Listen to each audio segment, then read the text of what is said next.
So today we're going to be reading an excerpt from President Obama's presidential proclamation, Martin Luther King Jr. Day here in 2010. So from the title, I know that an excerpt is a writing or a piece of something bigger from President Obama, so I know that he is going to be narrating the article, and a proclamation is some sort of a declaration or a speech. And given the fact that Martin Luther King is pictured here, I do know that the article will be about him. So let's start reading. The Reverend Dr. Martin Luther King Jr. challenged our nation to recognize that our individual liberty relies upon our common equality. In communities marred by division and injustice, the movement he built from the ground up forced open doors to negotiation. The strength of his leadership was matched only by the power of his words, which still call on us to perfect those sacred ideals enshrined in our founding documents. So from this first paragraph, I can gather that the article is about Martin Luther King and his push and promise for equality, as well as Obama's desire to fulfill his promise. So here I'm going to underline equality because I know that that is going to be a main theme in the article. I'm also going to circle the word marred. I'm not 100% sure of what that word means, but I'm going to use context clues around that word to try to figure out, what it could mean. So reading the words division and injustice, I'm going to guess that it means something negative, like to hinder. So it is helpful if I put in the margin a synonym of the word just to simplify the article. So I'm going to put hinder here. Okay. Let's see. So for the rest of the article, I'm going to underline words that support the purpose of pushing for equality. So I already have that established. So I will start with underlining founding documents. And here he is referring to the Constitution. Okay. I'm also going to underline which still call on us, which supports the push for equality. So that means that our work is not finished. And again, it's really helpful for me just to kind of simplify the sentences so that way when I go back, I can easily recall what it was about. So next paragraph, we have an opportunity to make America a better nation, Dr. King said on the eve of his death. I may not get there with you, but I want you to know tonight that we as people will get to the promised land.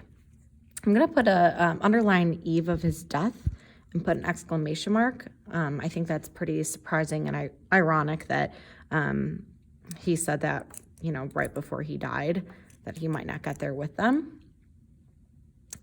Let's see. And then promised land, I'm going to underline that. To me, that stands for equality. Though we have made great strides since the turbulent era of Dr. King's movement. So this is now narrated by Obama saying this. So it's making a switch from quoting MLK to Obama. Though we have made great strides since the turbulent era of Dr. King's movement, his work and our journey remain unfinished. His work and our journey remain unfinished. That is extremely important. And again, it kind of goes back to the purpose of the article of fulfilling his promise of equality.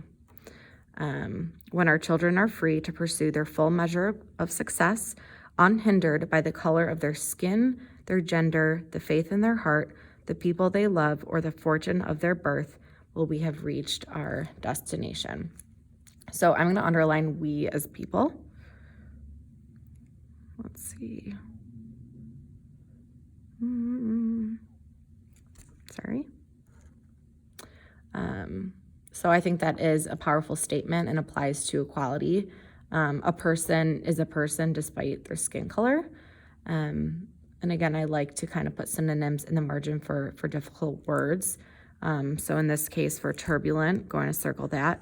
And I know that means rocky. So we know that this is kind of a rocky road of the fight towards equality.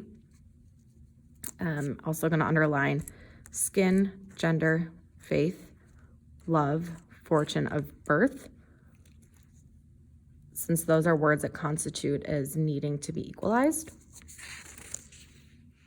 Okay, and I can also put arrows between the two paragraphs as they do show a connection. All right, let's move on to the next page. Okay. Whoops. Today, we are closer to fulfilling America's promise of economic and social injustice, or social justice, because we stand on the shoulders of giants like Dr. King. Yet our future progress will depend on how we prepare our next generation of leaders. I'm going to underline economic and social justice because I'm curious what MLK's stance was on economic justice during that time. So put a question mark for anything want to clarify.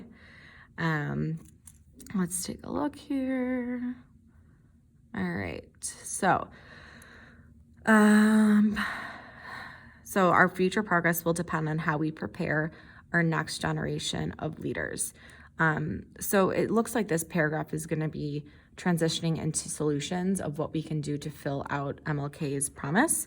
So I'm going to underline prepare our next generation of leaders, as that is a solution.